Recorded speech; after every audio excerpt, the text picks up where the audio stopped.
Lucas Kapitulo 17. Og siya miingon sa iyang mga tinun-an, dili mahimo, apan nga moabot gayod ang mga kahigayunan sa pagkapangdol, apan alaot kadtong tungod kaniya, moabot sila. Maayo pa kaniya nga pagahiktan siya sa iyang liog og usa ka galingang bato, og igatambog siya sa dagat, kaysa magapapangdol siya sa usa niining mga gagmay. Matnguni ninyo ang inyong kaugalingon. Kung ang imong igsuon makasala bato kanimo, badlungon mo siya.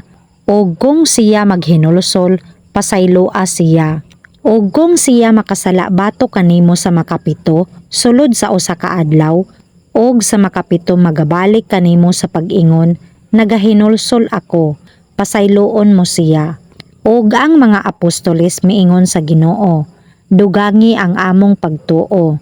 Og ang Ginoo miingon, kung kamo adunay pagtuo, nga ingon sa usa ka lugas nga mostaza, magaingon kamo niining kahoyng sikomoro, maibot ka sa gamot, og matanom ka sa dagat, og kana magasugot kaninyo. Apan kinsa kaninyo nga adunay usa ka ulipon nga nagadaro, kun nagabantay og mga karnero, nga magaingon kaniya sa nahauli siya gikan sa kapatagan, umarika gilayon og maglingkod sa lamesa. Og dili ba hinuon magaingon kaniya, hikaya ang igapanihapon ko, og magbakos ka og mag-alagad kanako, hangtod nga ako makakaon og makainom. Og sa human niini, mukaon og moinom ka. Magapasalamat ba siya ni adto nga ulipon, kay naghimo sa gisugo kaniya, nagadahom ako nga dili. Ingon usab niini kamo, kung nakahimo kamo sa tanang gisugo kaninyo, moingon kamo, kami mga ulipon nga walay pulos, kay gihimo lamang namo ang katungdanan namong pagabuhaton. Og nahitabo sa nagapadulong sila sa Jerusalem, nga siya miagi sa kadaplinan sa Samaria, og sa Galilea, og sa misulod siya sa usa ka balangay. May misugat kaniya nga napulo ka mga tawo nga sanlahon, nga nagtindog sa halayo, og gipatugbaw nila ang ilang mga tingog sa pag-ingon, Hesus, magtutudlo, kaluy kami. Og sa iyang nakita sila, siya miingon kanila, lumakaw kamo, og magpakita sa mga saserdote. Og nahatabo nga sa nagalakaw sila, nangahinlo sila. Og ang usa kanila, sa pagkakita nga siya nahinlo, mibalik nga nagadayig sa Dios sa makusog nga tingog. Og siya mihapa sa mga tiil ni Hesus sa pagpasalamat kaniya. Og siya usa ka Samariahanon.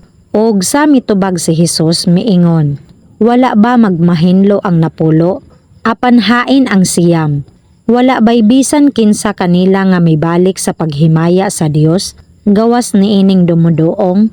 Og siya miingon kaniya, tumindog og lumakaw ka. Ang imong pagtuo maoy nagluwas kanimo. Og sa gipangutana siya sa mga Fariseyo, kung anos amo abot ang gingharian sa Dios. Siya mitubag kanila og miingon, dili mo anhi ang gingharian sa Dios pinaagi sa mga pagpaminaw, og dili usab sila magaingon. Ania dinhi kun atoa didto, kay ania karon. Ang gingharian sa Dios anaa kaninyo. Og siya miingon sa iyang mga tinun-an, moabot ang mga adlaw nga buot unta kamo mutan-aw og usa sa mga adlaw sa anak sa tawo, og dili ninyo kinihikit-an. Og sila magaingon kaninyo, ania dinhi, kun atoa didto, dili kamo manlakat, og dili usab kamo magsunod kanila. Kay ingon sa kilat, sa magadan-ag kinigikan sa usa ka bahin sa ilalom sa langit, magadan-ag usab ngadto sa usa ka bahin sa ilalom sa langit. Ingon niini usab ang anak sa tawo sa iyang adlaw.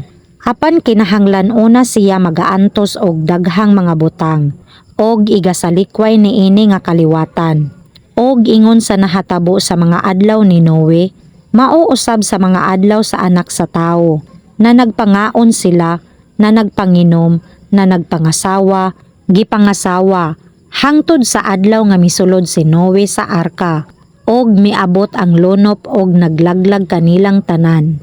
Mao usab sumala sa nahitabo sa mga adlaw ni Lot, na nagpangaon sila, na nagpanginom, na nagpamalit, na nagpamaligya, na nagpananom, na nagpatindog og mga puloy-anan. Apan sa adlaw nga mipahawa si Lot sa Sodoma, miulan og kalayo og azofre gikan sa langit, og milaglag kanilang tanan. Mao usab ang mahatabo sa adlaw nga igapadayag ang Anak sa Tawo. Niadtong adlaw, siya nga anaa sa ibubungan, og ang iyang mga butang anaa sa sulod sa balay. Dili siya manaog sa pagkuha kanila, og siya nga anaa sa kapatagan, dili usab magabalik. Hinumdumi ninyo ang asawa ni Lot. Bisan kinsa nga magapaninguha sa pagluwas sa iyang kinabuhi, mawala kini kaniya. Apan bisan kinsa nga mawad-an sa iyang kinabuhi, maluwas kini niya. Nagaingon ako kaninyo nga niadtong gabhiona, may duha ka tawo sa usa ka higdaanan. Ang usa pagakuhaon og ang usa pagabiyaan. May duha ka babayi nga magaabay paggaling. Ang usa pagadad-on og ang usa pagabiyaan. May duha ka tawo nga anaa sa kapatagan. Ang usa pagadad-on og ang usa pagabiyaan. Og sila mingtubag og na nag-ingon kaniya, hain Ginoo, og siya miingon kanila, kung hain ang lawas, didto magatigom ang mga agila.